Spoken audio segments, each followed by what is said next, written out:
peut acclamer Jésus à la hauteur de la bénédiction qu'il nous a donnée. Waouh! Waouh! Alléluia! On acclame encore, on acclame Jésus, on acclame Jésus, on acclame Jésus. C'est merveilleux. Amen. Asseyez-vous.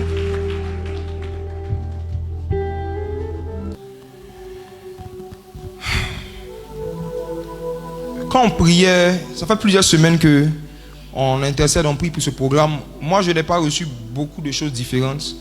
J'ai eu une seule vision qui m'a troublé, que je vais partager avec vous. Et j'ai commencé à la comprendre au fur et à mesure que les jours s'approchaient, notamment le... Quand est-ce qu'on était à l'église? Le mardi matin, je crois. On était à l'église pour une réunion avec les membres de l'église. Et avant la réunion, comme d'habitude, on vaquait un peu à la prière. On priait un peu. On a prié environ 1h30 comme ça. Et pendant qu'on priait, c'est là que j'ai eu la compréhension de la vision que j'avais eue. Voici la vision. Suivez-moi bien, s'il vous plaît.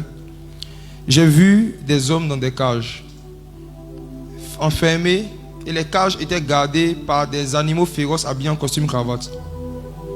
J'ai vu des lions en costume, j'ai vu des panthères en costume cravate, j'ai vu des singes en costume cravate, j'ai vu des tigres en costume cravate. Et les tigres se tenaient à côté des grandes cages où il y avait des hommes qui avaient des Bibles en main. Et dans la vision même, je disais, mais normalement, ce sont les tigres qui devaient être dans la cage. Et les hommes en train de surveiller la cage. Mais c'était l'inverse. J'observais et j'ai vu un flash de cette veillée. J'ai vu le pasteur César en train de prêcher dans la vision. Et au fur et à mesure qu'il prêchait, au fur et à mesure qu'il parlait, je voyais les cages se casser. Je voyais les cages s'ouvrir. Et je voyais les hommes avec les Bibles en main qui sortaient des cages. Et j'ai gardé cette vision pour moi, pour voir si dans sa prédication, pour voir si la chose venait du Seigneur. Logiquement, dans sa prédication, si ce que j'ai vu venait de Dieu, ce même Dieu qui m'a parlé devait le conduire aussi à parler des systèmes humains, où des gens qui ont soif du réveil sont emprisonnés. Ce même Dieu devait le conduire aussi à parler de certaines entités qui empêchent des gens qui sont convertis d'expérimenter certains aspects de leur destinée.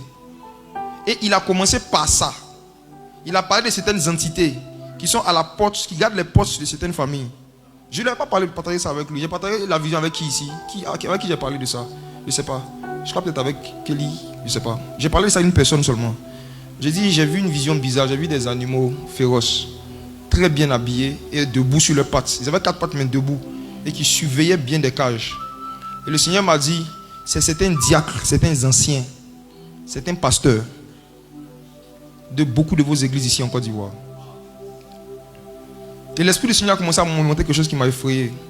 Le Seigneur m'a dit, il y a beaucoup de vos diacres anciens et pasteurs dans l'église qui sont des bêtes féroces, qui ont reçu le mandat de communiquer aux croyants la haine des longues prières.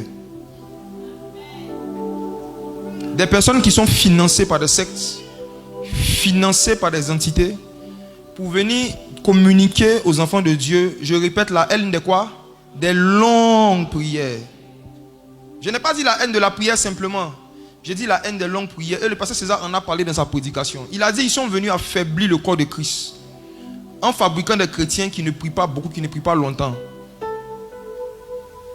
Et je vais expliquer en détail pourquoi est-ce que l'ennemi combat la promesse du réveil et il combat l'esprit de prière en mettant une haine, je dis une haine pour les longues prières. Et c'est cette haine des longues prières qui ont fait que les veillées de prière sont devenues rares dans nos églises. C'est cette haine pour la prière qui ont fait que les retraites spirituelles n'existent presque plus dans les programmes des églises. C'est cette haine pour la prière qui a fait qu'aujourd'hui, tu vas rarement voir un chrétien qui de lui-même, sans que son église ne parle, se le retire lui-même pour aller en retraite. Les chrétiens de ces 10 dernières années ne vont plus en retraite. Il y a un mouvement satanique des bêtes sauvages qui a été à la base de ça ici en Côte d'Ivoire. Et je vais en parler. Et il y a certains parmi vous, vous êtes déjà sortis des cages. Quand vous allez sortir de cette veillée, comme il a dit, vous allez prier comme des malades. Votre amour pour la prière ne pourra plus jamais être éteint par quelqu'un. Mais il y a d'autres, les cages sont ouvertes, mais vous n'êtes pas encore sortis. C'est pour vous, je viens maintenant. Les cages sont ouvertes, mais vous êtes assis dedans encore. Je peux parler? Je vais prendre les Écritures d'abord. Et puis après, maintenant, je vais reparler de cette vision, de ce qui se passe dans nos églises en Côte d'Ivoire. Vous allez comprendre pourquoi c'est de plus en plus rare de voir un ancien qui est pauvre. Vous allez comprendre pourquoi ça devient de plus en plus rare de voir certaines postes de responsabilité dans les églises, quelqu'un qui n'est pas forcément riche. Parce que le niveau social est devenu le premier critère de choix de certains prédicateurs séduits pour confier des postes dans les églises. Et ils ne savent pas parfois que ces gens-là sont en mission. Ils sont censés envoyer un esprit d'alourdissement et une haine de la prière. Remplacer les veillées de prière dans les départements des jeunes par des soirées pyjama. Je vais parler de certaines choses. Je sais que ce soir, ce message sera encore un scandale pour les juifs. Mais puissance de Dieu, pour ceux qui sont appelés, tant juifs que grecs. Je vais parler d'un mystère que les occultistes connaissent mieux malheureusement que les enfants de Dieu. Nous parlons des promesses du Seigneur, n'est-ce pas? Le pasteur César a fait un brillant exposé, il a bien expliqué les promesses. Donc, je continue dessus. En fait, recevoir une promesse, c'est comme recevoir un téléphone. Et recevoir un téléphone et expérimenter le téléphone ou encore l'utiliser, c'est une autre expérience encore. On reçoit une promesse, mais on doit expérimenter la promesse, n'est-ce pas? Entre le temps où on a reçu la promesse et le temps où on expérimente la promesse, il y a quelque chose au milieu. Entre l'Égypte et Canaan, qu'est-ce qu'il y a au milieu? Le désert, n'est-ce pas? Entre l'endroit où on a reçu la promesse et l'endroit de la promesse, il y a un autre lieu au milieu. Donc, quand Dieu nous promet un réveil spirituel et qu'il nous promet un esprit de prière, il y a quelque chose au milieu. Et le pasteur César en a parlé beaucoup, c'est la vie de prière. Maintenant, moi je vais parler d'un type de prière spécifique, les prières qui se font la nuit. Les prières de la nuit. Et vous allez voir encore que c'est devenu de plus en plus rare de trouver encore des chrétiens qui prient la nuit. Parce qu'il y a des vérités antiques, anciennes, que nos pères connaissaient, qui ne sont pas connues de cette génération. Les plus grandes transactions spirituelles se font pendant la nuit. Et même quand c'est la journée, que certaines transactions spirituelles doivent se faire, les gens se mettent dans une pièce noire. Ils vont volontairement assombrir le lieu, même quand c'est en pleine journée, parce que ça répond à quelque chose. Commençons par Genèse chapitre 15. Vous allez voir pourquoi est-ce que la haine des veillées a rempli l'église. Là où il y a la présence de l'apostasie, il y a l'absence des longues veillées. Là où il y a la présence de l'apostasie, l'une des manières dont on voit que l'apostasie est présente, c'est que les longues prières deviennent rares. Regardez quelque chose. Genèse chapitre 15. À partir du verset 8. Quelqu'un a le micro avec moi? Qui a le micro? Qui a le micro? Personne?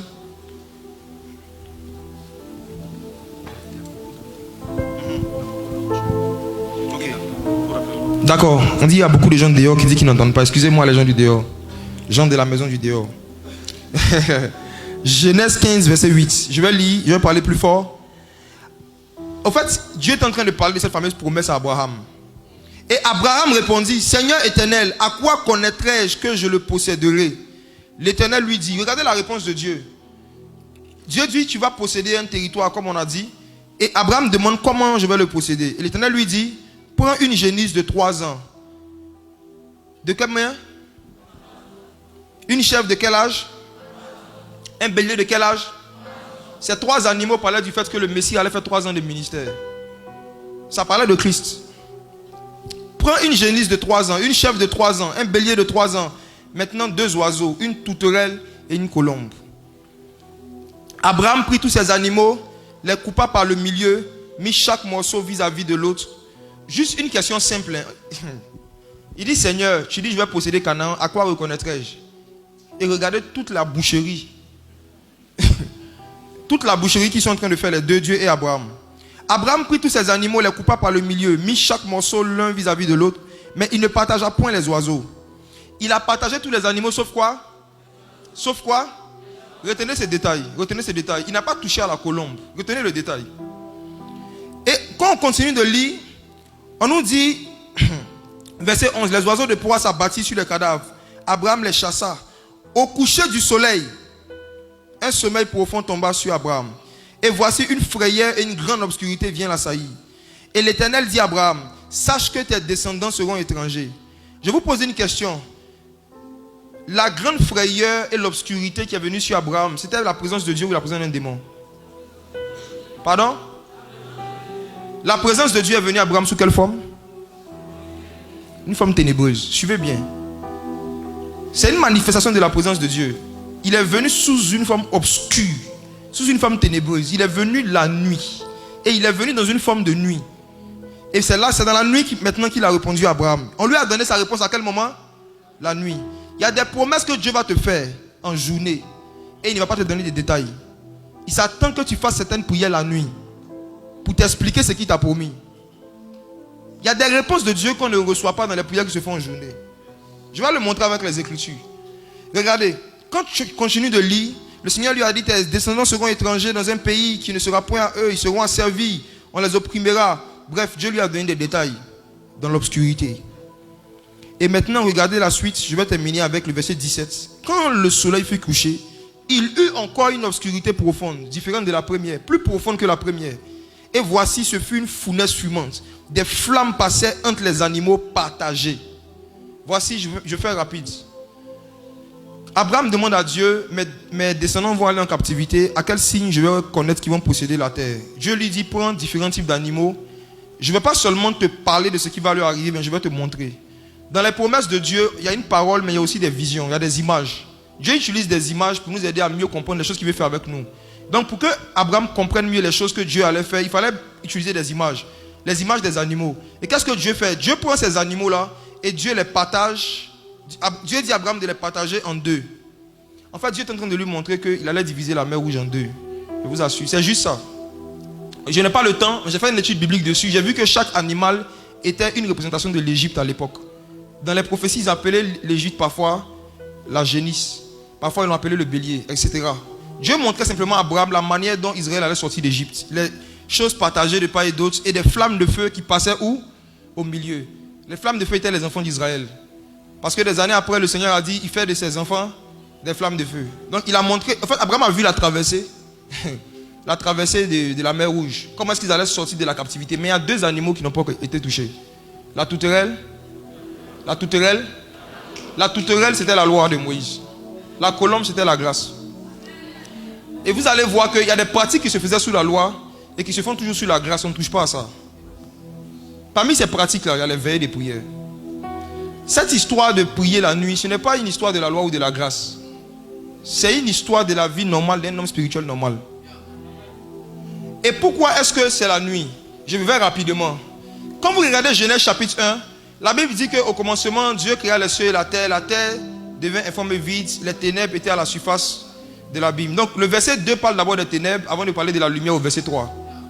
Ensuite, la Bible dit que quand Dieu a fini de créer les choses, il y eut un soir et il y eut un matin. Il y eut d'abord un soir et il y eut un matin. C'est ce qui s'est passé le soir qui s'est manifesté le matin. C'est le soir qui a couché le matin. Il y eut d'abord un soir. Or, dans nos calendriers et dans notre système humain, on compte d'abord le jour commençant par le matin. Dans nos systèmes-là, il y eut d'abord un matin, il y eut un soir. Ça, c'est notre premier jour à nous. Mais le premier jour dans le monde des esprits commence par la nuit. En fait, l'histoire de la création a commencé la nuit. C'est la nuit que Dieu a créé le monde. C'est la nuit.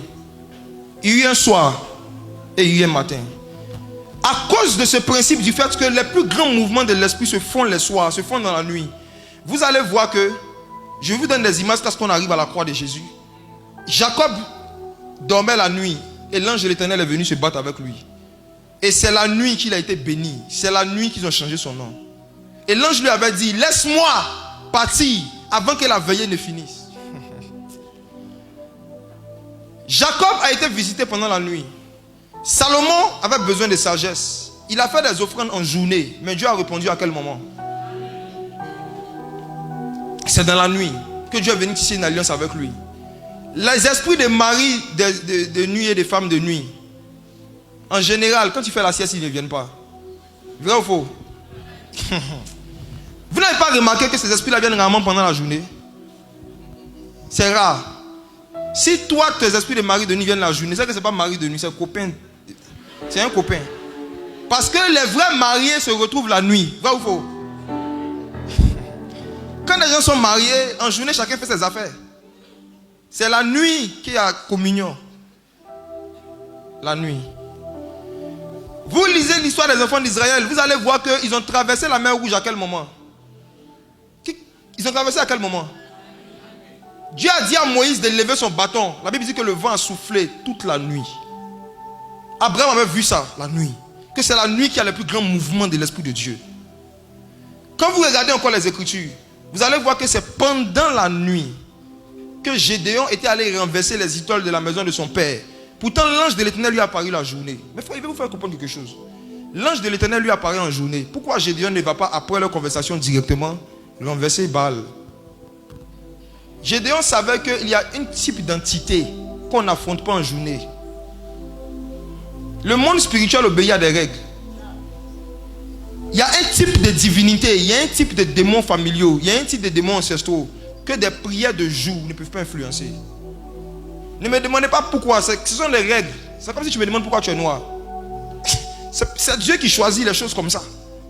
Gédéon ayant la connaissance des choses spirituelles, il a attendu la nuit pour aller renverser les idoles de la maison de son père. La nuit.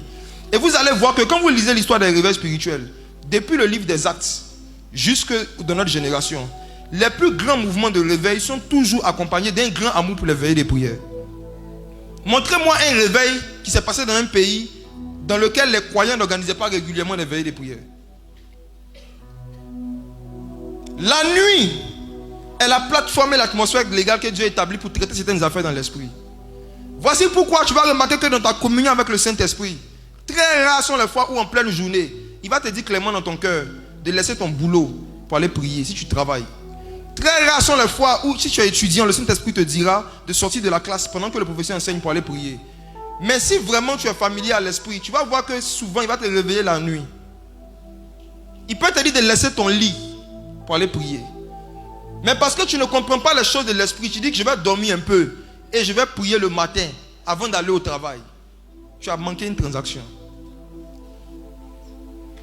Pendant la nuit, il y a beaucoup d'événements qui sont passés de la Bible. Je peux en citer beaucoup, mais j'arrive pour gagner du temps sur notre Seigneur Jésus. Le Seigneur Jésus était là et il a vu dans l'esprit que les soldats romains s'approchaient pour la voir. Qu'est-ce qu'il a fait? Il allait à Gethsémane. C'était le matin ou la nuit? La transfiguration qu'il a vécue s'est passée la journée ou la nuit? Lorsqu'il a fini de prier, qu'ils sont venus le capturer, ils l'ont chicoté toute la journée. Mais vous savez ce qui s'est passé? La croix était le plus grand, j'ai envie de dire la plus grande transaction. L'œuvre de la croix, c'est la plus grande transaction que Dieu a fait avec les démons. Il les a dépouillés, il a appris quelque chose, il a donné autre chose. Il y a eu une transaction à la croix. Mais pour que cette transaction-là se fasse de manière efficace, il fallait qu'il fasse sombre. Or, ils ont crucifié le Seigneur en pleine journée. Pour obéir au même principe, il y a eu des ténèbres à la surface de la terre. Tout le temps où il était sur la croix, Dieu a activé la nuit. C'est la nuit qu'on a été sauvé.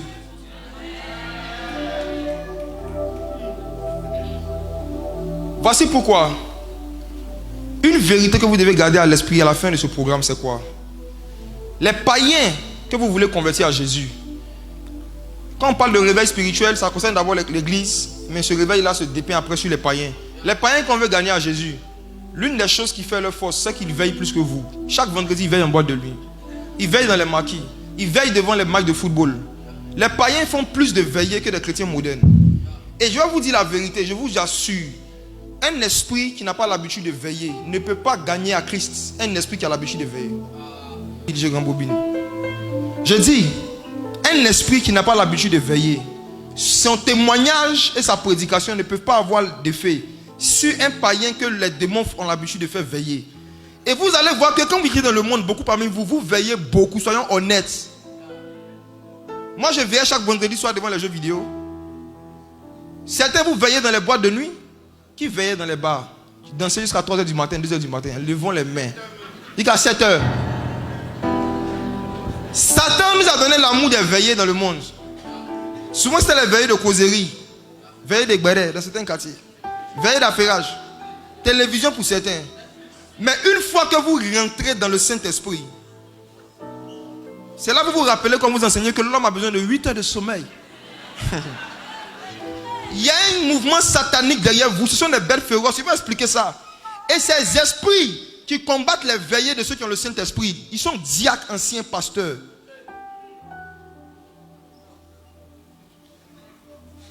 Vos amis veillent devant la pornographie. Vous ne veillez pas devant la Bible, mais vous voulez que votre évangile les touche. Ils ne seront pas touchés. Ce n'est pas possible.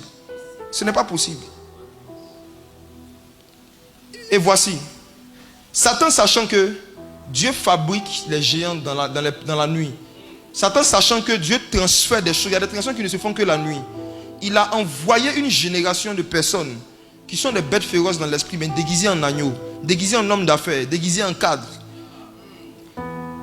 Et il leur a donné une mission d'infiltrer le système d'administration des églises. Il leur a donné la mission de faire tout pour avoir des postes de décision dans l'église, pour supprimer progressivement certaines activités de l'église qui soutenaient le mouvement de réveil. Et vous allez voir que on est dans une génération où des jeunes chrétiens peuvent se réunir, faire pyjama party. Ils peuvent manger, chanter et danser du rap chrétien pendant des heures. Mais si tout de suite, dans la même pyjama party, on dit on va prier un peu, au bout de 30 minutes, ça dort. Vous allez voir que les jeunes chrétiens sont capables de se mettre ensemble pour faire after work chrétien. Je n'ai pas de problème avec ces choses. Ce n'est pas anti-biblique. Mais je suis en train de vous dire que pourquoi est-ce que nous, quand nous étions adolescents, pourquoi est-ce que nous, il y a 15 ans, il y a 20 ans, on ne nous donnait pas ces choses, soit disant que c'est pour gagner le monde à Jésus. C'est pour attirer les jeunes. Frères et sœurs, quand l'onction n'est plus attirante,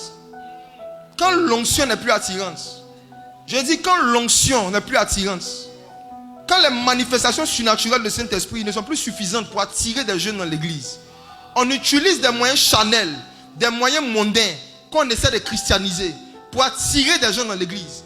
Et des gens qui ont été attirés par des choses charnelles, pour les maintenir dans l'église, il faut multiplier les activités charnelles. Si c'est quelque chose de charnel, de mondain, qui a attiré des jeunes dans l'église, vous êtes obligés de rester mondain pour que ces jeunes ne sortent pas de vos églises. Et voici comment certains de nos pères sont tombés dans des engrenages. Où au début, ça a commencé doucement avec un gars chrétien. Je n'ai rien contre ça. Rap chrétien, je n'ai rien contre ça aujourd'hui. Avant, j'avais un truc comme ça, j'avoue. Ça a commencé doucement, coupé, décalé chrétien. Et j'étais assis avec quelqu'un. Et puis j'ai dit, je t'assure, au point où l'église est en train de, où nous sommes en train de partir. Si un jour, moi, je me connecte sur Facebook et que je vois un nouveau concept pour attirer les gens dans l'église, qui est après tout pour Jésus, je ne serai pas choqué. Il a dit, où on est en train de partir là? C'est après tout pour Jésus maintenant. Parce qu'on prend tout ce qu'il y a du monde, on met pour Jésus. Et on justifie ça toujours par la même chose. C'est pour gagner des âmes. C'est pour gagner des âmes. C'est pour gagner des âmes. Mes frères et sœurs, est-ce vraiment des âmes que ces gens veulent gagner ou des membres?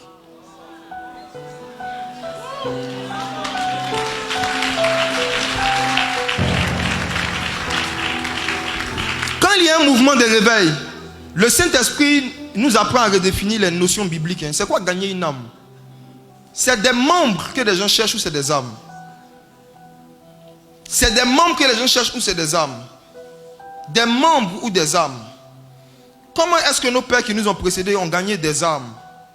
Quand on regarde les Écritures, le livre des Actes, ou quand on lit les livres de réveil les plus récents, comment est-ce que nos pères avaient gagné des âmes? Pourquoi eux aussi n'avaient pas ces stratégies? Comme le pasteur César dit, on met en place des stratégies, des systèmes. On met en place des systèmes. Et je vous assure, ce que le Seigneur m'a montré, c'est qu'en fait, ces systèmes-là sont encouragés et financés par des occultistes, des francs-maçons, des résurrectiens, mais qui intègrent des églises se faisant passer pour des convertis, mais qui ne sont pas convertis. Comme j'ai aimé son expression des païens glorieux. Et leur gloire, c'est en fonction de la taille de leur voiture.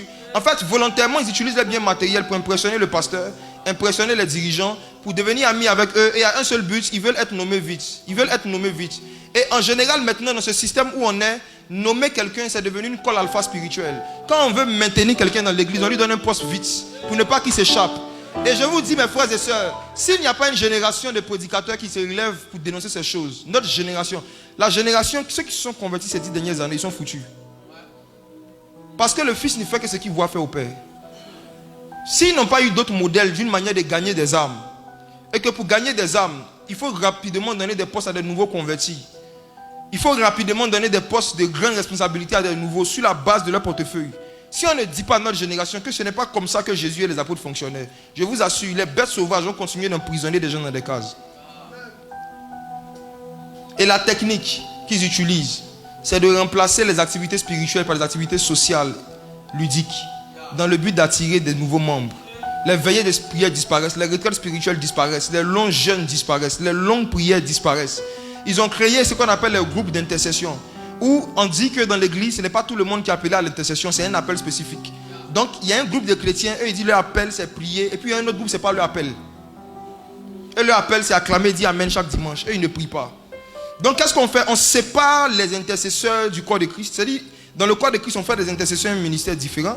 Pourtant, quand on lit les Écritures, tous les versets où l'apôtre Paul disait aux gens prier sans cesse, étaient adressés à toute l'église, jamais un petit groupe de personnes. Étaient adressés à toute l'église. Donc, vous allez voir que quand on va dire jour d'intercession, l'église n'est pas remplie. Malgré qu'on invite toute l'église, les intercesseurs invitent l'église, ils disent venez, les gens ne viennent pas. Mais quand ils vont dire soirée d'adoration, soirée de louange, pyjama party, after work chrétien, réseautage, c'est rempli. Et mes frères et sœurs, il y a une main obscure derrière ces choses. Il y a la main des démons derrière ces choses.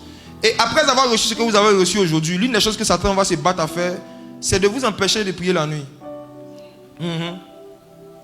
Comme, on ne sait pas parler lui et moi, mais je vous assure, les mêmes choses que j'ai reçues, c'est ce qu'il disait. Dieu va vous réveiller la nuit pour prier souvent. Ne faites pas l'erreur de ne pas obéir. Vous allez perdre l'onction que vous avez reçue. Il a dit une phrase quand il prêchait le pasteur César, il a dit que lorsque on déshonore, on méprise des choses que Dieu honore, on perd la grâce. Et l'une des choses que Dieu honore, c'est les prières de la nuit. Parce que prier la journée, ce n'est pas un sacrifice. Prier la nuit, c'est un sacrifice. Et tout ce qui est fait dans le sacrifice attire le feu. C'est le sacrifice qui attire le feu. C'est le sacrifice qui attire le feu. Et ceux qui ont l'expérience de la vie de prière vous diront que quand ils se forcent malgré leur fatigue, à ne serait-ce que prendre 10 minutes, 15 minutes ou 20 minutes pour sortir de leur lit et prier, ce qu'ils reçoivent là, ce n'est pas pareil avec ce que tu reçois quand tu es rassasié. Ce n'est pas pareil. Parce que Dieu aime le sacrifice. Dieu honore le sacrifice. Il dit, emmenez-moi mes amis avec qui j'ai tissé alliance par le sacrifice. Il aime le sacrifice. Et frères et sœurs, il y a une révolte prophétique que le Saint-Esprit m'a dit de susciter ce soir. Vous êtes de différentes églises. On n'est pas tous la même église. Mais j'aimerais que quand vous rentrez pour cette veillée, vous examinez les activités de l'église. Et que vous ayez des conversations avec vos conducteurs. En fait, telle chose, c'est bien, mais il y a longtemps qu'on n'a pas fait de veillée de prière. En fait, telle chose, c'est bien, mais il y a longtemps qu'on n'a pas organisé 5 heures de prière non-stop. En fait, telle chose, c'est bien, mais homme de Dieu, il y a longtemps qu'on n'est pas allé en retraite spirituelle. Il y a longtemps qu'on n'est pas allé en retraite. Et les retraites? Où sont les retraites? Les retraites spirituelles, c'est le cauchemar des sorciers. Les veillées de prière, c'est le cauchemar des occultistes.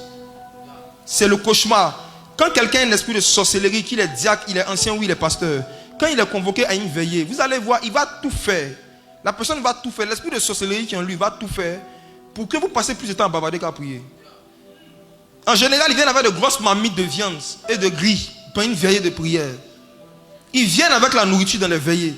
Et pas la petite nourriture, hein, la nourriture consistante. Il dit au cas où quelqu'un a faim. Or nous, quand on voyait nos pères organiser des veillées, veiller c'était veiller. On ne venait pas à la veillée avec des nattes, avec des pagnes, encore moins avec de la nourriture consistante. Ce n'est pas le modèle qu'on a vu. Et il y a une phrase que les satanistes se battent pour déformer dans la tête des croyants. Le Seigneur Jésus a dit veillez et priez. Il y a un mystère dans cette phrase. Il y a un type de prière que si tu fais sans veiller, que tu fais en dehors d'une veillée, ça n'a pas de puissance. Le Seigneur dit veillez et priez afin de ne pas tomber dans la tentation.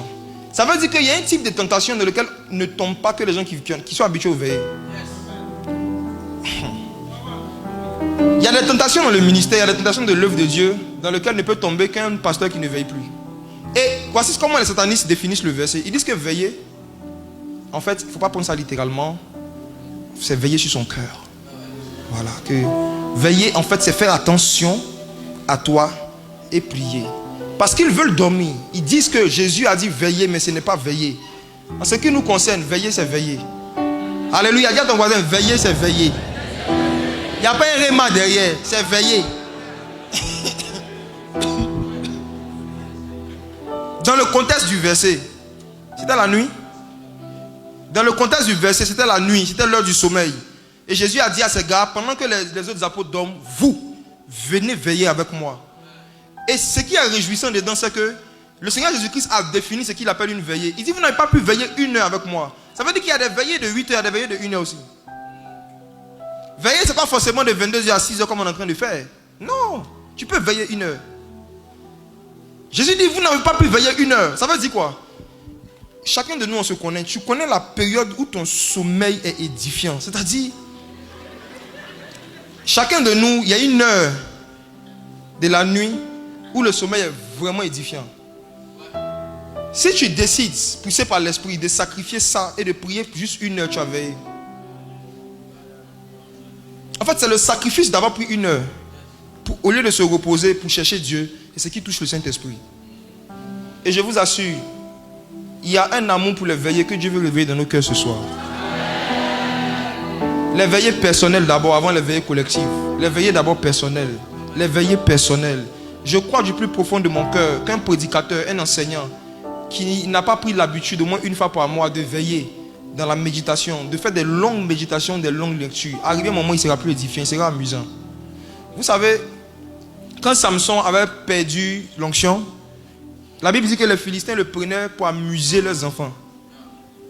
Samson venait s'arrêter, on le regardait, il était toujours au devant, il était toujours un conducteur. Il n'a pas perdu la position de celui qui est au devant, mais c'est ce qu'il faisait qui a changé. Il était maintenant au devant et c'était pour amuser les gens. Il n'y avait plus rien de surnaturel. Et aujourd'hui, c'est comme ça que beaucoup de vos concerts chrétiens là sont, les jeunes. Vos artistes sont amusants.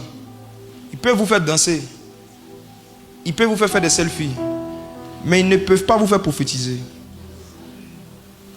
Parce que beaucoup ont les yeux crevés. Beaucoup parmi eux ont perdu la vision du ministère du chant. Ils se disent que c'est un ministère d'ambiance. Et leurs pasteurs aussi qui ne veillent pas et qui ne prient plus, pareil aussi, pensent que le ministère de chant est un ministère d'ambiance. Le ministère de chant est devenu comme une sonnerie d'attente sur le call center d'Orange. Quand tu appelles à Orange, on dit, il y a une musique qui joue en attendant que quelqu'un décroche. Et souvent, on met le groupe musical comme des personnes qui sont là pour jouer en attendant que l'homme de Dieu arrive. Parfois même, on leur dit, jouez quelque chose. Le pasteur n'est pas encore prêt. Donc, vous n'êtes plus des adorateurs, vous êtes des joueurs. On change votre fonction en fait. C'est-à-dire, vous êtes là pour entretenir le peuple comme Samson, pour amuser le peuple. Or, quand je lis 1 Chronique chapitre 25, je vois que lorsque David a établi des gens pour gérer la musique dans la maison de Dieu, la Bible dit que ces personnes-là prophétisaient avec la hutte. Ils prophétisaient avec le piano. Ils prophétisaient avec la batterie. Ce n'étaient pas des artistes, c'était des prophètes et des sacrificateurs. Donc ils étaient conscients que leur rôle ne consistait pas à entretenir une ambiance musicale en attendant que David arrive. Pas du tout. Leur rôle, c'était de faire descendre l'esprit de prophétie dans la maison de Dieu. Leur rôle, c'était de faire des choses pour que l'esprit de prophétie soit excité dans la maison de Dieu. Que les enfants de Dieu puissent entendre eux-mêmes Dieu, qu'ils puissent communier avec Dieu. Ils savaient que c'était leur rôle. Et si tu m'écoutes, que tu es changé, je t'en supplie, c'est ton rôle. C'est ton rôle. Mais tu dois devenir quelqu'un qui se familiarise aussi au veiller. Veiller et prier. Paul et Silas étaient en prison. Ils n'ont pas chanté pendant la journée. La Bible dit qu'ils ont fait exprès. Connaissant les choses de l'esprit, connaissant les temps des choses spirituelles, ils ont commencé à chanter Dieu pendant la nuit. Et quand ils ont fait ça, il y a eu un mouvement angélique. Où sont les chants qui peuvent se réveiller à minuit pour chanter dans leur chambre? Où est cette génération de gens qui adorent Dieu pendant la nuit? David dit, je me réveille 7 fois la nuit. Lisez les psaumes. Vous allez voir que les gens qui transportaient quelque chose de particulier étaient des personnes qui avaient une vie de sommeil particulière. Ils ne dormaient pas comme tout le monde en tout temps et en tout lieu. Parfois Dieu fait exprès, il vous donne l'insomnie. Et vous dites que vous êtes attaqué. Oui, vous êtes attaqué. Même pas Dieu. Dieu a attaqué Abraham. On dit qu'il dormait, il se sentit oppressé par une obscurité. Mais de qui ça venait? Jacob dormait pendant la nuit, quelqu'un est venu le gifler. Qui l'avait giflé? Ce n'est pas tous ceux qui vous giflent et qui cassent vos hanches qui sont des démons. Parfois c'est l'ange de l'Éternel. Il y a des personnes ici, à cause de votre immaturité, le seul moyen que Dieu peut utiliser pour vous pousser à vous lever la nuit, c'est de vous poursuivre. Donc Dieu prend le visage de ta tante et il court derrière toi. L'esprit prend le visage de ton oncle. Il te connaît. Peu importe ta fatigue, si on t'a poursuivi, tu vas prier.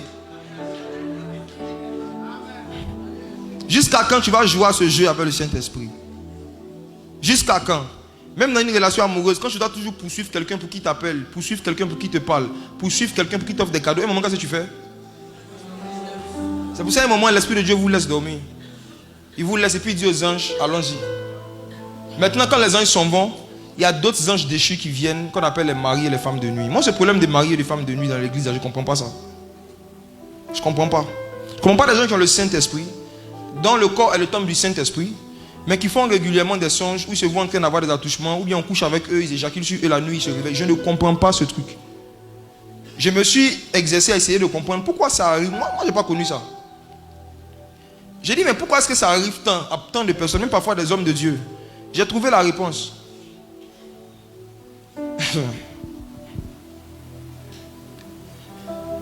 Les démons, les mouches ne se posent que sur les nourritures qui ne sont pas chaudes.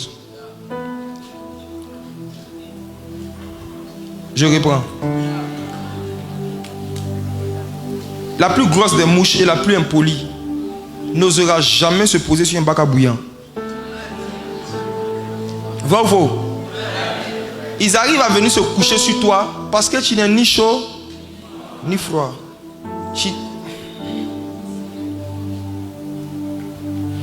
Tu as reçu l'eau de la parole de Dieu, c'est bien, ça y est en toi.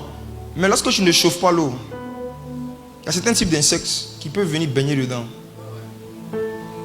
Et le gaz que Dieu a donné pour que l'eau soit toujours chaude, pour ne pas que n'importe quoi vienne se coucher sur toi la nuit, c'est la vie de prière. La vie de prière. La vie de prière. Voici pourquoi vous devez aimer les veillées. Si vous êtes dans une église où on n'organise jamais des temps de longue intercession, réclamez ça à vos pasteurs. Réclamez ça. Dites, organisez des longs temps de prière où on ne vient que pour prier. Réclamez ça. Réclamez ça. Parce qu'il y a dans certaines de vos églises maintenant, je termine avec comment prier les bêtes sauvages. Il y a certaines de vos personnes que vous appelez respo. Respo. Tonton, tanti, tata. Eux, ils sont habitués aux veillées. Eux, ils veillent la nuit.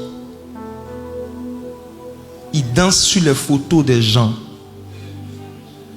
Ils font des réunions pour voir comment la journée, ils peuvent mélanger les vies des gens. Et puis quand ils viennent dans l'église en forme de respo, ils font tout pour qu'il y ait le minimum de veillée possible. Et que même quand on vient à la veillée, on consacre le moins de temps possible à l'enseignement et à la prière. Mes frères et sœurs, Dieu va vous donner du discernement pour les dévoiler. C'est ce que m'a dit le Saint-Esprit. Il y a beaucoup parmi vous, il y a des grâces dans la parole de connaissance que Dieu va vous donner ce soir. Quand vous allez retourner dans vos églises, vous allez commencer à faire des songes, vous allez commencer à avoir des visions. Et vous allez reconnaître certains parmi eux. Certains sont dans des loges, certains sont du Rotary, certains sont dans la franc-maçonnerie, certains sont dans la Rose-Croix et dans beaucoup d'autres organisations bizarres. Et vous ne savez pas ce qu'ils font. Je vais vous raconter un témoignage. Il y a un monsieur qui était ancien dans une assemblée que j'ai côtoyé. J'ai dit côtoyer parce que je n'ai pas, j'ai passé là-bas. Ancien, c'est une figure connue de ce pays. Donc je ne vais pas me permettre de dire son nom, mais il était ancien dans une assemblée. Et il y a une année où on a organisé un programme, ceux qui nous connaissaient à l'époque, où je disais que dans un long temps de jeûne que je faisais, l'Esprit du Seigneur m'avait montré clairement quelqu'un qui était ministre à l'époque et qui préparait un coup d'État. Et le Seigneur m'a montré exactement l'endroit où il cachait ses armes. Un peu dans sa maison, un peu aussi chez un Libanais à Yopougon. J'avais vu beaucoup de détails. Et j'ai dit, je sais qui c'est. Et j'avais dit publiquement que si l'État ou si la police pense que je raconte des histoires, qu'ils viennent me chercher, je vais aller leur montrer les armes. Qui se rappelle de ça? Une année, ok. C'était passé sur YouTube. Donc j'ai été contacté par beaucoup de personnes qui se présentaient comme étant des gens du gouvernement à qui je devais raconter exactement ce que j'ai vu. Ils me demandaient le nom à chaque fois, c'est qui? J'ai dit non. Il dit peut-être, mais c'est toi que je parle. Beaucoup de gens du gouvernement m'ont contacté, ils voulaient que je leur donne le nom du ministre en question. J'ai dit non. Donc il y a un parmi eux qui m'a contacté qui est bien placé dans ce pays, une figure connue, je ne vais pas dire le nom. Il était ancien dans une église évangélique. Ancien. Et voici. Lui vraiment, c'est lui, non, il était le plus rusé. Lui il m'a dit, il veut me voir, il est passé par son fils. Je suis arrivé chez eux. Il dit non, lui en tout cas, ce que j'ai reçu là, lui, ça ne l'intéresse pas, il ne veut pas entendre. Que lui il connaît, il a le numéro du protocole même du président Alassane. Et qu'il va appeler là tout de suite. Je vais parler avec lui. Je vais lui dire au téléphone. Moi c'est si bête. Et s'il appelle son cousin. Comment moi je sais que celui que j'ai au bout du fil, c'est vraiment le protocole du président. J'ai entendu dans son salon avec ses enfants, il a dit au monsieur que si je ne vois pas le président lui-même face à face, je ne parle à personne. J'ai dit ce que je vais dire là, ça va créer quelque chose. Et je vais parler avec des détails. Et je lui ai dit que, est-ce qu'il est vraiment le protocole du président? Il dit oui. Je dis bon, pour tester, je vais lui raconter un songe que le président a fait, qu'il n'a raconté à personne. Et qu'il a raconté le songe au président. S'il est vraiment le protocole du président, le président sachant que ce songe, ce rêve qu'il a fait, personne ne sait même pas sa femme, forcément va vouloir me rencontrer. C'est comme ça qu'il est testé. Dis avec moi la sagesse. Je vais vous dire quelque chose. Tout à l'heure, pendant qu'on était en train de prier, j'ai vu un aigle qui volait dans la salle. Et cet aigle-là portait un autre oiseau, il portait une colombe aussi. Je le voyais voler depuis que le pasteur prêchait. Et quand il a commencé à prier, son mouvement est devenu fort. Je voyais un aigle, je voyais une colombe dessus. Et le Seigneur me dit que, en fait, ce soir-là, l'aigle, c'est la prophétie, non? Mais la colombe, c'est la sagesse. Et il dit à des personnes, vous avez déjà reçu le don de prophétie. Mais Dieu veut équilibrer ça. Il y aura une pluie de colombes. L'esprit de sagesse va se poser sur beaucoup de personnes. Vous allez continuer de prophétiser, mais plus de la même manière, vous n'allez plus vous faire avoir. Ils ont failli m'avoir. Ils ont failli m'avoir. Je n'ai jamais raconté ces choses au pasteur César, jamais. Et vous voyez tout dans le devant vous, il est venu ici, ils ne t'auront pas. Ah, quand quelqu'un est dans l'esprit, on peut acclamer le Seigneur pour lui.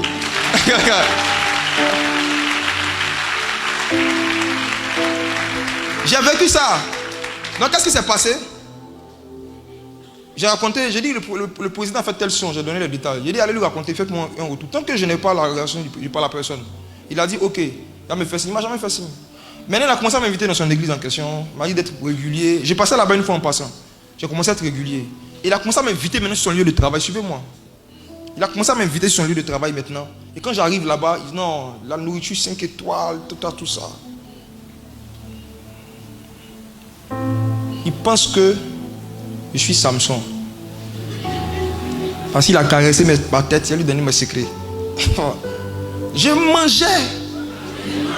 Et puis toujours dans la causerie, il essayait de tirer ma bouche. Je lui dis, c'était qui même le ministre, il parlait. Je lui dis, il ne dit pas.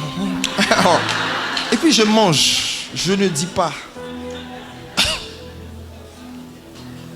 Et après, quelques années après, quelques mois après, pardon, un jour encore à son bureau, il me dit, en dehors du collectif des frères en Christ, tout ça, tu es membre de quel groupe social? Je n'avais pas compris son langage. Il dit groupe social, c'est-à-dire, il dit ici à Vicam. Il dit non, il dit tu sais, dans la vie professionnelle, c'est ce qu'on appelle le réseautage.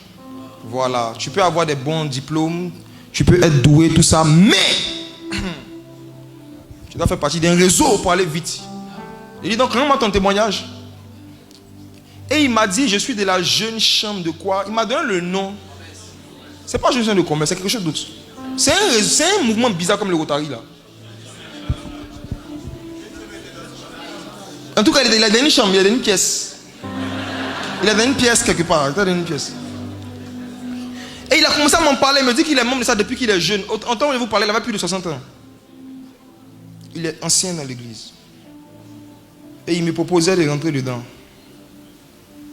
En fait, cette église, j'avais remarqué quelque chose. Quand on donnait un sujet de prière, tu as l'impression que tu étais à Ivosep. Les gens ne priaient pas, ils murmuraient. Ils priaient vraiment de manière nonchalante. Il y avait une odeur bizarre là-bas. Je ne comprenais pas. C'est lui qui était responsable du groupe de prière.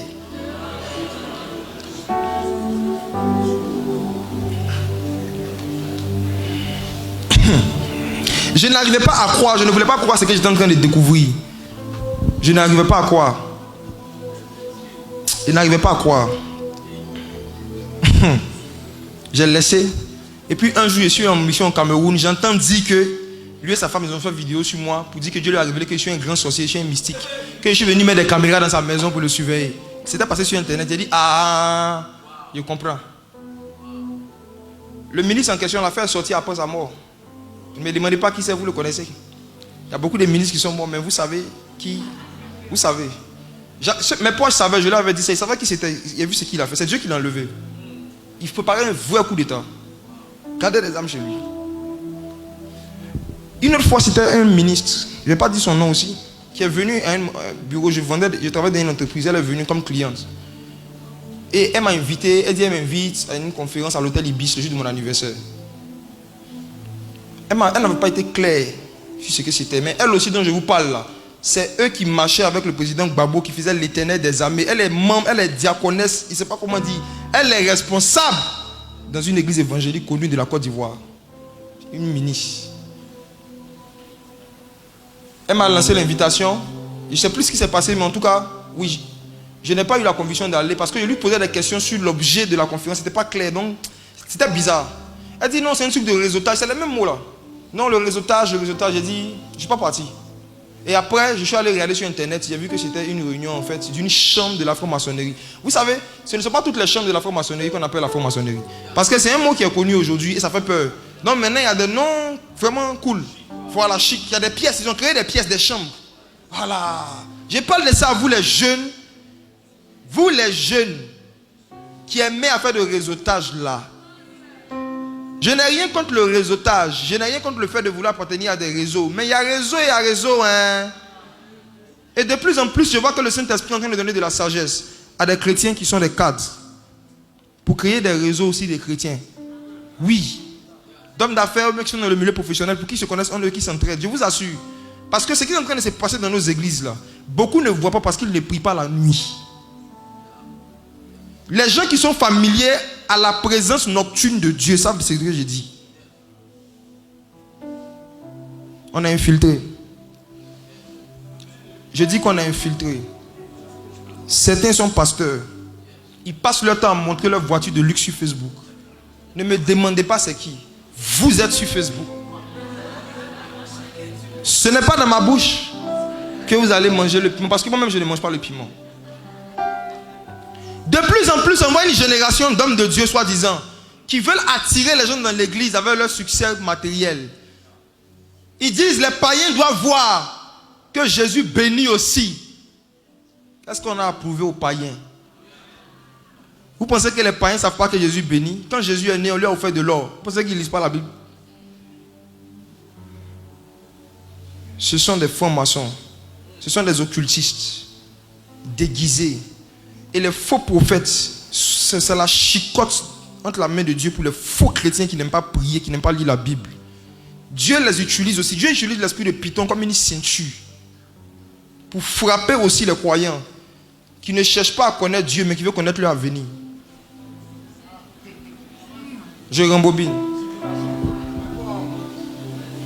Les croyants qui cherchent plus à connaître leur avenir et cherchent à connaître qui est derrière leurs problèmes, c'est eux qui deviennent les fils spirituels de faux prophètes et de faux pasteurs.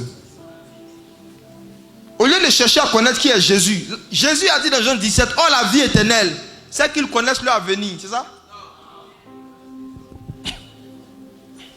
Oh la vie éternelle, c'est qu'ils connaissent qui est derrière leurs problèmes, c'est ça?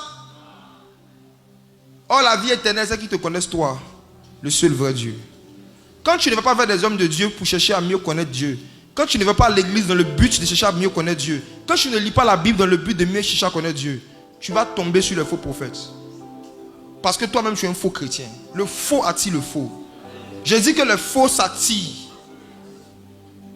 Mais quand tu es vrai et que ce n'est pas manque de connaissance que tu t'es retrouvé dans la cage d'un faux système religieux, oppressant, emprisonnant, il y a un vent de réveil. Oui. Il y a un moment où l'Esprit du Seigneur va souffler un vent. Pendant la nuit, les cages vont se briser. Et dans la vision que je voyais, pendant que les hommes s'échappaient des cages, je pensais que les bêtes sauvages allaient les poursuivre. Mais je les voyais arrêter, ils ne les poursuivaient pas. Et je me suis demandé, mais pourquoi est-ce qu'ils ne les poursuivaient pas? Et quand je me suis posé la question, Dieu maintenant me montre qu'en fait, derrière chaque personne qui courait, qui sortait, il y avait un lion.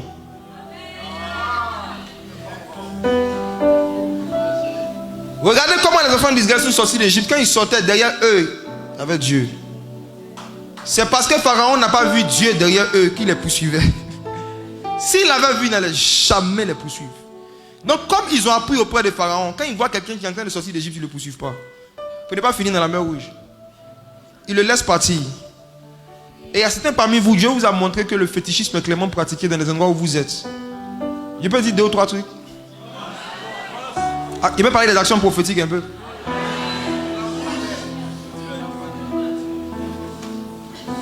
Les actions prophétiques sont bibliques dans la limite de la grâce disponible. C'est biblique dans la limite des pratiques de la nouvelle alliance. On a vu tout à l'heure Abraham, comme on a lu. Dieu voulait lui donner une simple réponse. Il a fait des actions prophétiques. Il a coupé des oiseaux, il a fait des choses. C'est biblique. Maintenant, Dieu n'ayant pas changé, moi je crois que jusqu'à aujourd'hui, Dieu peut pousser des hommes à poser certaines pratiques. Mais en fait, si on veut être honnête avec les Écritures, ce qui était appelé action prophétique dans l'ancienne alliance, c'est un ensemble d'actions que les gens posaient, poussés par l'esprit de prophétie, et qui annonçaient d'avance la vie du Messie qui devait venir. Parce que l'esprit de prophétie, c'est le témoignage de Jésus. L'esprit de prophétie, c'est le témoignage de Jésus. L'esprit de prophétie, c'est le témoignage de Jésus. Donc, dans tous les actes prophétiques qu'on retrouve dans l'Ancien Testament, on peut voir Christ. Comme tout à l'heure, je vous ai dit, le bélier de 3 ans, 3 ans, 3 ans, 3 ans. On voit que c'est le temps du ministère du Seigneur. Tu peux voir Christ dans tout ce que l'esprit de prophétie a inspiré. Maintenant, quand on te dit de prendre du sable, dans la nouvelle alliance là, pour parler dessus, et puis tu vas aller verser chez toi, pour te protéger, tu dois te poser 2 questions. Le passage qui dit que l'ange de l'Éternel campe autour de ceux qui les craignent, ça ne te concerne pas aussi? Pour que ce soit du sable qui doit te protéger. Il n'y a pas de ceux qui parlent de protection. Quand on te dit de prendre la photo d'un homme de Dieu pour mettre dans ta maison, forcément, pour que ça te protège. Ceux qui disent que ça a la vertu sécuritaire, je ne sais pas comment on dit ça.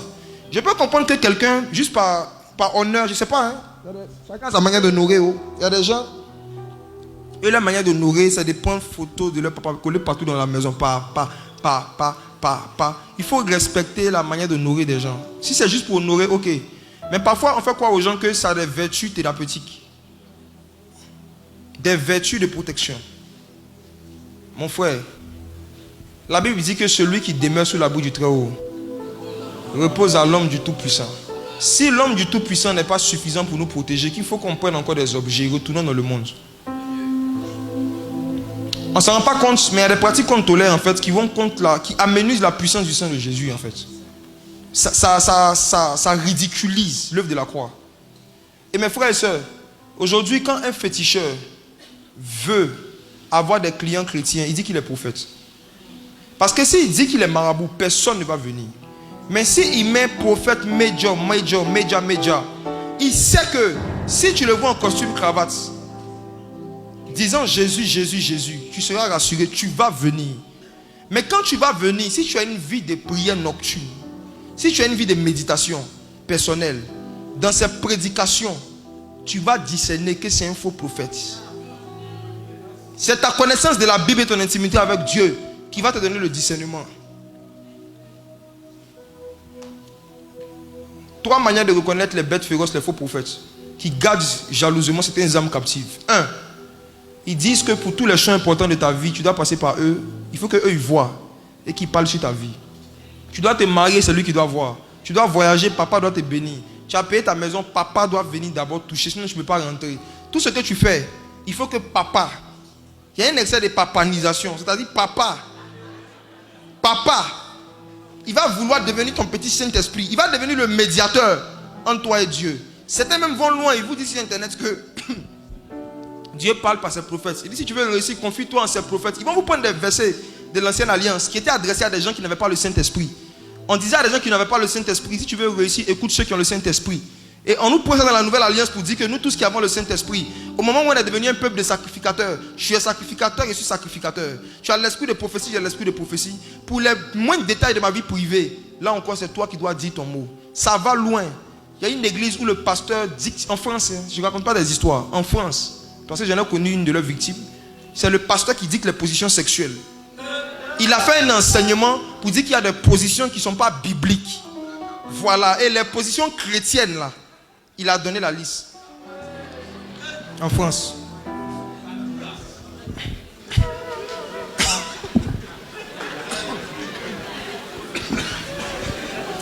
Les faux prophètes et les faux pasteurs prennent un malin plaisir à rentrer dans la vie privée des gens et à leur dicter ce qu'ils doivent faire de leur vie privée, de leur argent, de leurs relations.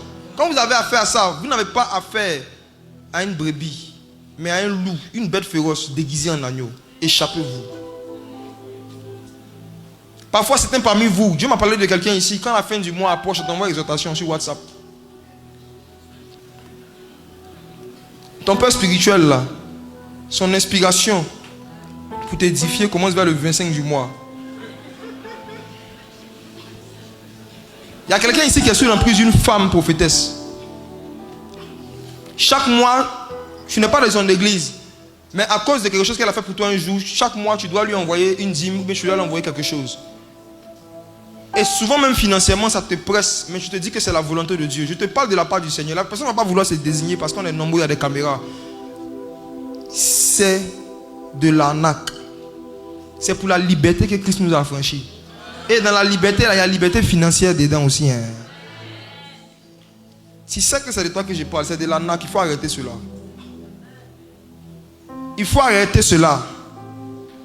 Deuxième chose, le culte de la personnalité. Le culte de la personnalité. Comme le pasteur César a bossé, toutes ces choses, je comptais en parler un peu. Ils vont vous interdire de fréquenter d'autres églises. Ils vont vous interdire. Si on apprend que tu vas dans une autre église, tu dois expliquer pourquoi. On peut te mettre sous discipline. On peut te décharger de certaines de tes fonctions. Parce qu'on a appris que tu allais écouter Jésus ailleurs. Tu es interdit d'écouter d'autres prédicateurs qui ne sont pas sortis du ministère. Tu es interdit de lire des livres et de faire des choses qui ne viennent pas du ministère. Frères et sœurs, ce sont les symptômes des cages que les bêtes féroces ont fabriquées. Si tu es dedans, sors. C'est pour la liberté que Christ nous a affranchis. Il a établi les uns comme apôtres, apôtres, apôtres et apôtres pour le perfectionnement des saints, c'est ça? Un chrétien qui n'écoute qu'un seul ministère ne sera pas perfectionné. Le prédicateur lui-même qui ne s'écoute que lui seul là, il n'est pas perfectionné. Pierre a perfectionné Paul. Paul a été perfectionné par les 12. Les 12 eux-mêmes de temps en temps perfectionnés un peu par Paul. Ça s'est perfectionné là-bas. Dernier élément pour reconnaître les faux prophètes, l'amour de l'argent. L'amour de... Ce n'est plus le temps de parler en parabole. Hein. Sur les réseaux sociaux, avant les francs-maçons venaient en parabole. Maintenant, tu vois, publication sponsorisée. Veux-tu rentrer dans la franc-maçonnerie? Clique là. Veux-tu un portefeuille magique? Clique ici. Veux-tu rencontrer le grand maître qui multiplie l'argent? Clique. Si Satan n'a pas peur de parler en public sans parabole des choses des ténèbres, on ne doit plus avoir peur de parler clairement. Des choses qui maintiennent les gens qui ont soif du réveil, qui perdent leur temps. Quelqu'un est venu me voir à mon bureau. Pour m'expliquer un problème. Elle finit, elle dit, où est le panier? Elle dit, pourquoi il n'y a pas de panier? Elle dit, ce n'est pas un terrain de basket.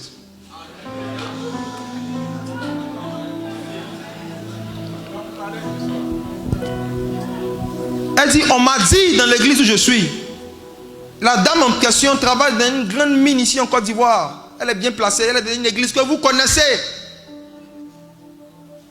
On fait des sacrifices d'animaux. Tu dois tuer des bœufs. Tu dois bâtir des hôtels avec des sacrifices de moutons. Ils prennent des passages de l'ancienne alliance pour séduire des faibles. La femme a fait ça. Elle a sacrifié bœuf, elle a sacrifié mouton. Est-ce qu'elle n'a pas sacrifié cabri même? Elle a sacrifié toutes sortes d'animaux. Tout. L'un parmi eux était venu voir ma mère une année.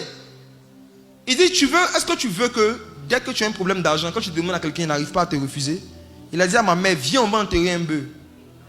Certains parmi vous, vous le connaissez. Ils vont à la forêt du Banco. Ils prennent des jeunes qui veulent grandir dans le prophétique. Et il a dit qu'ils n'ont qu'à venir, on leur montrer des secrets. Ils font des réunions secrètes. Où on te dit que si tu veux devenir un voyant, si tu veux voir, tu dois faire des sacrifices bestiaux.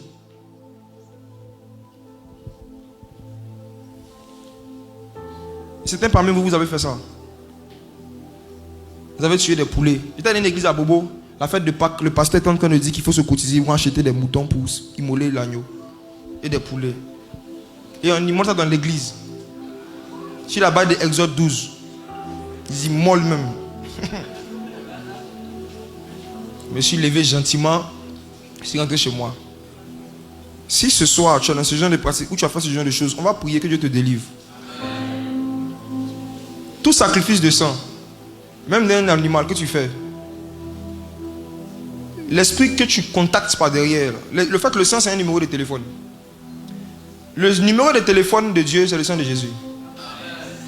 Un autre sang que tu prends pour contacter Dieu, c'est une autre divinité qui se révèle à toi.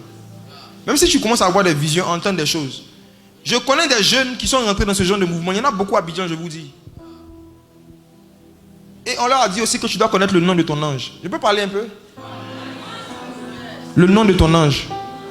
Et que quand tu es en train d'exercer le ministère, tu dois dire son nom pour que l'ange se manifeste. Et un jour, il y a un parmi eux qui est venu me voir et parler de ça. Je le regardais et je savais qu'il avait été séduit. Parce que celui, je lui ai dit, qui t'a introduit dans ça? Il m'a dit le nom du gars, je le connaissais. Je lui ai dit, donne-moi le nom de ton ange. Il m'a dit, mon nom s'appelle Intel. Le nom qu'il a donné, c'était un nom musulman. Il a donné un nom musulman. Je lui ai dit, tu sais qu'il y a un ange qui a apparu à Mahomet, non? Il dit oui. Il dit, ça doit être le même là.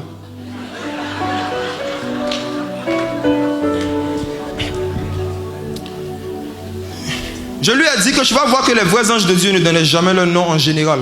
Quand ils venaient. Très rare. En général, ils ne donnaient pas leur nom. Un jour, il y a un qui insistait, il s'est fâché. Il dit, pourquoi tu veux connaître mon nom? Il est merveilleux.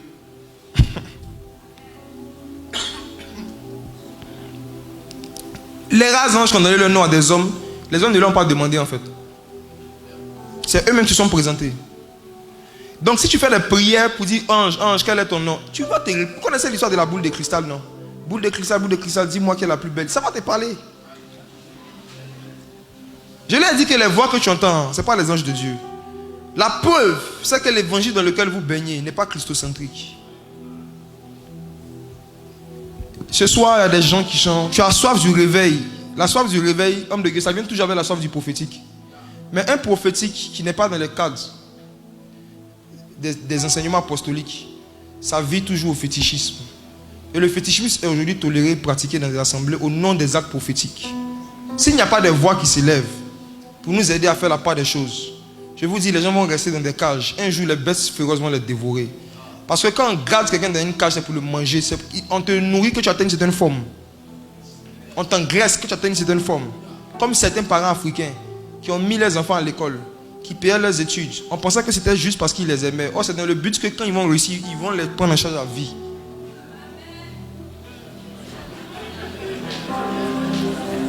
On dit, je t'ai mis à l'école, fais, il va bouffer ton argent, fais, il va bouffer ton argent. C'est comme un mouton qu'on a élevé, on a nourri. Maintenant, on lui dit, tu as grossi, fais, on va fêter la tabaski. En Europe, quand les jeunes se marient, les parents au contraire font des dons. Les parents leur donnent des maisons. Je suis allé au Maroc récemment, waouh, m'a montré une maison. Je demande au propriétaire, il dit, ça c'est pour mon fils. Son père a payé ça pour lui. Quand il va devenir grand, il va prendre. J'ai vu une Porsche. Il dit, ça c'est pour mon fils. Il dit, waouh. Toi, ton père paye quoi pour toi pour te garder?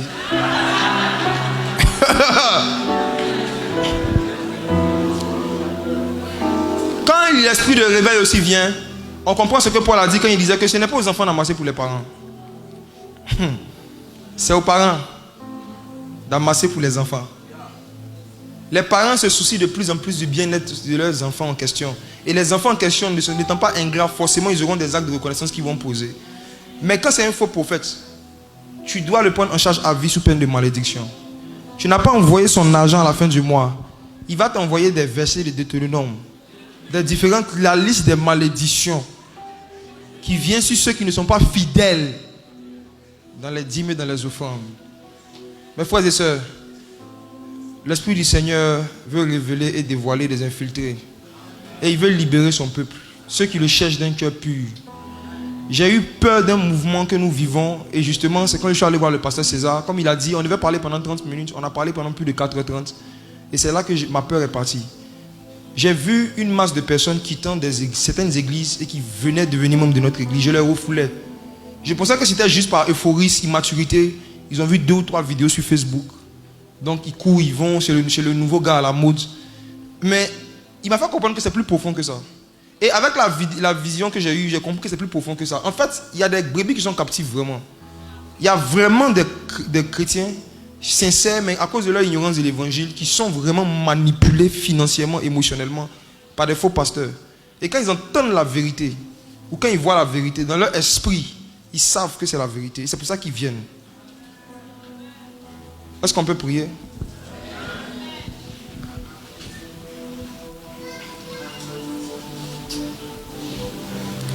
Oui, le prophétique doit être aimé, désiré. Paul a dit d'aspirer avec ardeur au don spirituel, surtout à celui de prophétie. Il a insisté. Et quand il y a un grand mouvement de réveil, le Saint-Esprit aussi montre l'importance du don de prophétie. C'est très très important. Et par la grâce du Seigneur, ceux qui nous connaissent savent que si ce n'est pas des choses dans lesquelles on opérait, peut-être vous vont dire que c'est par jalousie qu'on dit certaines vérités. Mais vous savez que souvent même on prophétise quand les gens sont dégoûtés.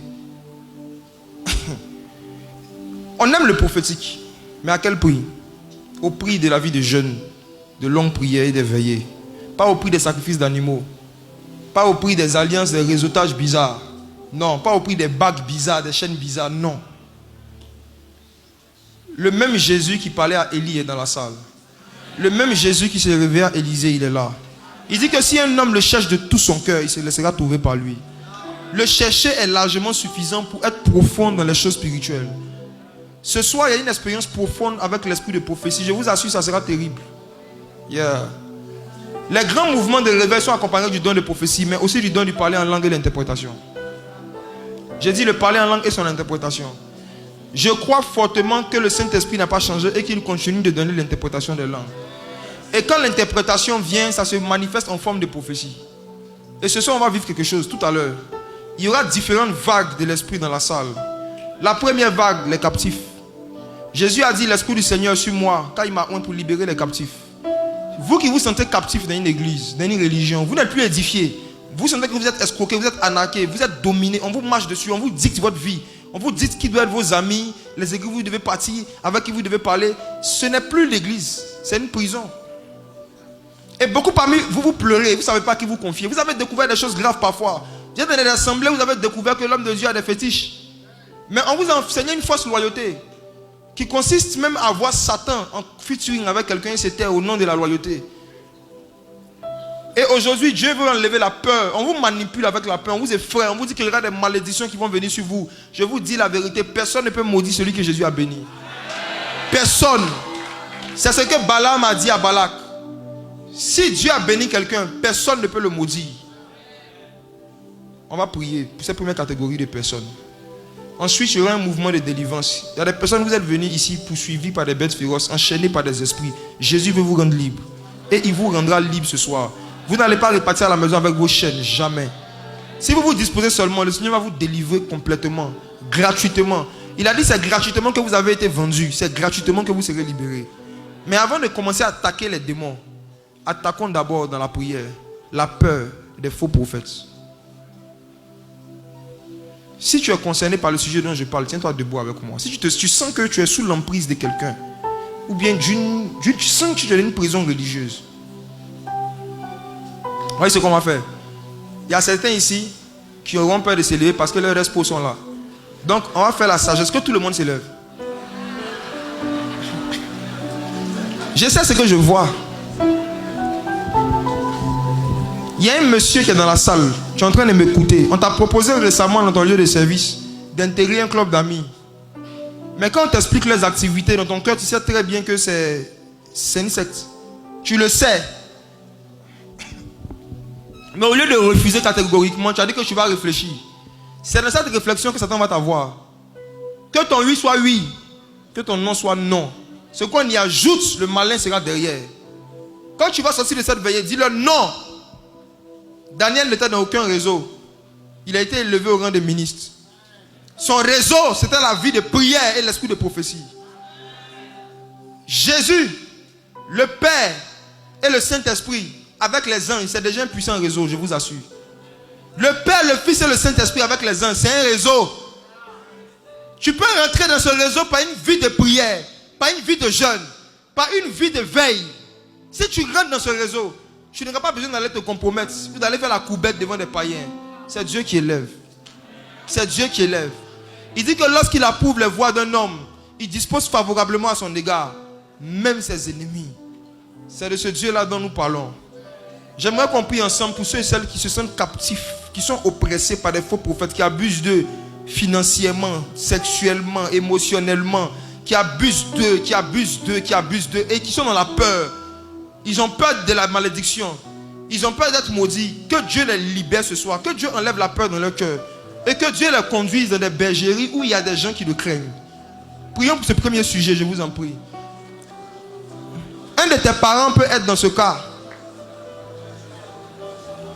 Ton propre enfant peut un jour se retrouver dans ce cas et puis être séduit dans la rue. Lorsqu'il y a le réveil du blé, il y a le réveil aussi des livreurs. L'ivraie et le blé se côtoient en temps de réveil. Les vierges sages marchent avec les vierges folles, frère. Les folles marchent avec les sages. Prions que Dieu libère les âmes captives.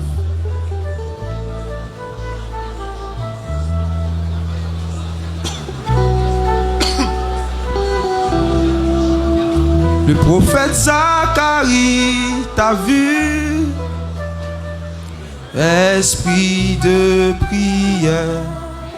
Il t'a vu répandu sur les Juifs, esprit de prière, se tournant vers celui qu'ils ont percé. Esprit de prière, ils pleureront sur le Fils unique. Esprit de prière, nous aussi nous voulons ton feu.